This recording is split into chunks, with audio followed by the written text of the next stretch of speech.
clean this up, Tasha. We don't love each other anymore, so therefore there's no need for us to be in this relationship. When you've been unhappy for years in your relationship, it begins to actually start feeling normal. To get to marriage 5 and still try to figure out, why is this not working for me? Because I never want to say it's a yes or a no, because there's 2 sides to every coin. What's good, y'all? Tasha here, or welcome back to the channel. And in today's video, I want to talk about how to make your spouse fall back in love with you. Believe it or not, being in a long-term relationship, you're going to fall out of love. It's actually normal. Love, that feeling that we have, there's ebbs and flows to that feeling that we have. A lot of people think once we lose that feeling, that means the relationship is done. We don't love each other anymore, so therefore there's no need for us to be in this relationship. Well, the love that you've lost or that feeling can come back, but it does take work. First off, you cannot blame your partner for the issues that's going on in the relationship, even if you feel like they are the cause. Because everybody's reaction or everyone's action is a source of a reaction. There could be a reason why your spouse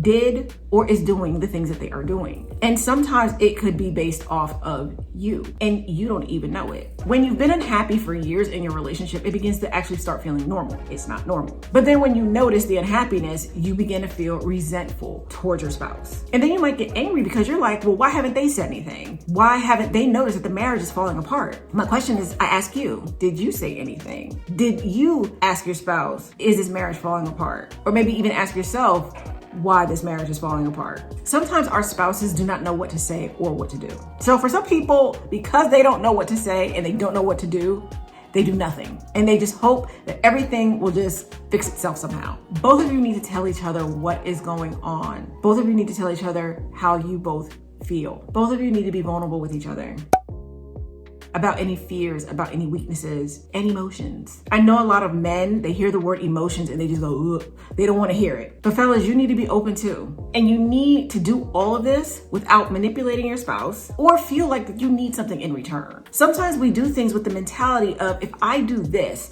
what will I get in return? And I'm gonna be honest, when I started YouTube, like that's what I felt. I was like, if I do this, what am I gonna get in return? And that's why I had to sit back with myself and say, Tasha, what is it that you really want with this? What is it that you really need? And really all I wanna do, and why I started this channel, is to help people. I wanna save as many marriages as I possibly can, because I don't want people to go through what I went through. I don't want people to get to marriage 5 and still try to figure out, why is this not working for me? Oh God.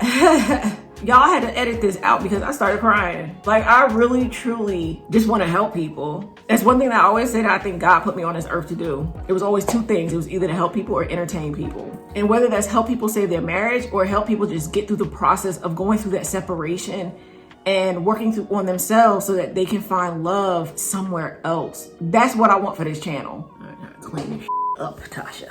I don't even know where I was. The problem that I see with a lot of relationships today is nobody wants to be vulnerable. They look at vulnerability as being weak.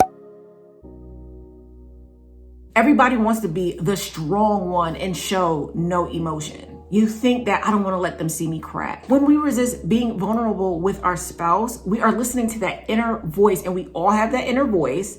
And that inner voice is telling you to not be open, to not show no emotion, to be strong. Don't let them see that they got to you. And when we're not open, even with our spouse, how can our spouse really get to know who we are, what we are feeling, why we think the way that we think? Vulnerability actually draws us in. And it's something that we all need in all of our relationships, not just our romantic relationships, but our friendships, our relationships with our family. And it's not just men who find it difficult to be vulnerable. There are a lot of us that grew up, we were told being vulnerable was weak, that we're not strong, and don't let them see you cry. When we are actually vulnerable with our partner, we're not thinking about that mask that a lot of us put on day to day. We all wear a mask depending on who we're talking to and depending on who we are around. But when you're vulnerable with somebody, that mask completely falls away. Why? Because within our vulnerable state, we are showing all of our flaws. Because in reality, guess what? None of us are perfect. Nobody is perfect. I don't care what they say about themselves. They are not perfect either. There are people walking around and we may look at them on the outside looking in. They got their life all together. But we were really on the in, we would see how anxious they are day to day. We would see how fearful they are day to day. And a person can fake being vulnerable. They can. But believe me, after a while, that lie is going to fall apart. They're not going to be able to keep it up. Or what's going to happen is they're going to fake that vulnerability for a time, and then it's just going to be that one time they're actually going to feel what they say, and they're going to start being more vulnerable. I think what people need to do more is to say what we want and don't say what we don't want. It is so easy. Like if you wrote down a list of everything that you don't want, you could probably write that list in 2 seconds. But what about writing a list of the things that you actually want? Whether it's that you want for yourself or that you want for your relationship. Don't worry about the things that you don't want. Don't focus on those things. What is it that you want in your relationship? How do you want your relationship to be? How do you want to show up for your relationship? Those are the things that you need to focus on.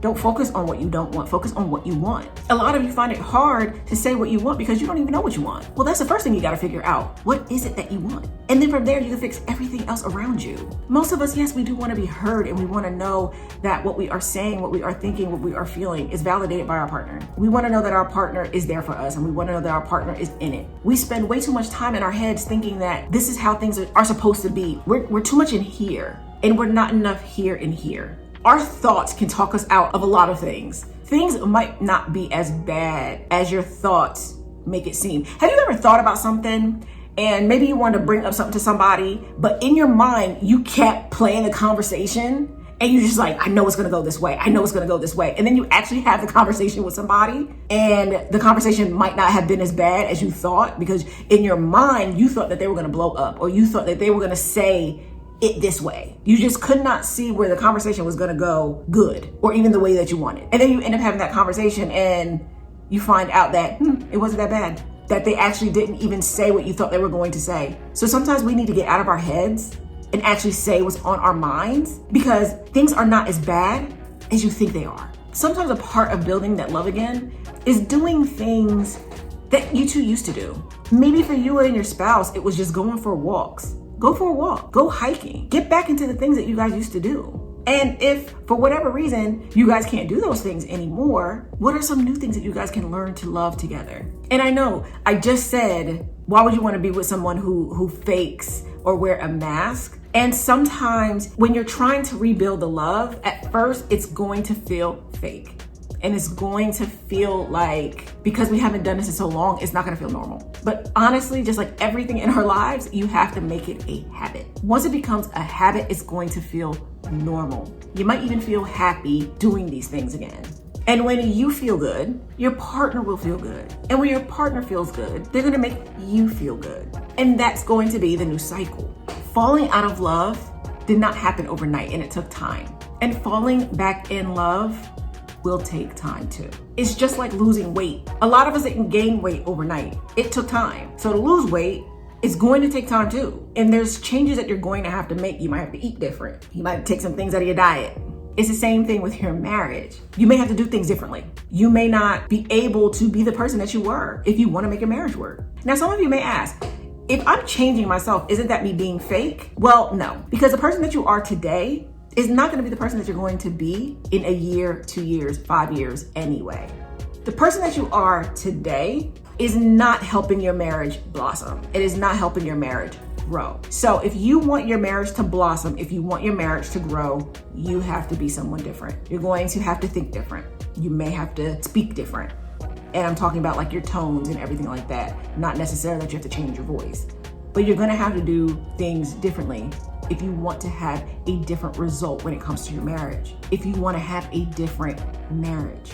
So the first step that a lot of you are going to have to take is to forgive your spouse for something or forgive yourself for something. A lot of people find it so hard to forgive because they think that if they forgive, that they're letting that person get away with whatever they did. And by now, we should all know that that is not the purpose of forgiveness. Forgiveness has nothing to do with the person or what they did. You're forgiving yourself more because a lot of times when things happen to us, we blame ourselves. And you're forgiving yourself within that situation. There are a lot of things that I had to work through and that I had to forgive in order for me to even be able to move forward and even start changing my mindset. I had to let go of a lot of things that I was holding on to. I had to forgive a lot of people. And sometimes I did forgive the people themselves, because we've all heard the saying that hurt people hurt people. And so I didn't want to carry that hurt and put it on someone else. So I had to forgive them, and I forgave myself. So forgive. For others, it might be changing the way that you actually react to stuff. Sometimes when we get news or we get something coming at us, the reaction that we have is sometimes too much. And I used to be that way. I would react here to a problem that's just here. It's not that big of a deal, but in my mind, it is the biggest deal that there is. So sometimes we have to change the way that we react to things. Now, something that I try and do is if I'm giving someone an answer, after they're done talking, what I try to do, sometimes I don't do it, but what I try to do is I take a minute and just think and try to take in everything that they're saying to me, because I want to make sure that I am processing what they're actually saying to me. Now, let's say if me and my husband are speaking and he says something to me that I don't understand, or maybe I heard it a certain way, before I answer him, especially if it's a question, I always regurgitate what he said. I will not repeat what he said, but I will say to him when I got it, what I thought, how I processed what he said. Because sometimes when people are talking to us, especially when we're in arguments, people will say something and we'll take it the wrong way. That might have not, even though when they said it to us, we received it a certain way. And that might not have been what they meant. So sometimes I think we have to just take a step back before we actually answer or give our feedback on what we're getting. Because for us, how we grew up and what we saw through our lives, when someone says something in a certain tone, that's usually the way that we're going to react. And sometimes people even take me wrong because I'm a very direct person. That's just the way I grew up. It's very hard for me to take that part of me away because I'm the type of person where I try to just get to the point sometimes, because sometimes these videos end up being really long. And so sometimes people will take that wrong and they think that I'm being rude or disrespectful. And it's that's not what I'm trying to be at all. You ask me a question, I'm gonna give you an answer. But because of that, now when I give answers to people, I try to be a little bit more mindful about the answer that I give. Because I never want to say it's a yes or a no, because there's two sides to every coin. And the only thing that you can do is in a certain situation, look at the good, look at the bad, or what you perceive to be the good and the bad, and then figure out where you go from there. And another thing I think people forget is you have to ask yourself, why did you fall in love with your person? Why did you guys decide to get married? What was it that made you stay for so long? And be honest with your answers. This is yourself. You're not doing this for anybody else but yourself. So be honest with yourself. Be honest with your answers. Why did you get with this person? If you got with them just for their looks, I don't even know what to say about that. But then why did you stay? Maybe it might have been attraction at first, but then you notice maybe the person's heart, maybe you just loved who they are, they were there for you, whatever the case. But it has to be more than just the attraction, because we know over time, we're gonna get old. I don't think that beauty really fades. I think we just have to find the beauty of today. The one thing I think we forget in all of our relationships is those little things. It's the little things that actually keep us together. It's not the big, huge gestures. It's the little things. And it's the little things that matter. It's the little things that count. So what are some of the little things that you guys can focus on? So what are you going to do to bring back the love in your relationship?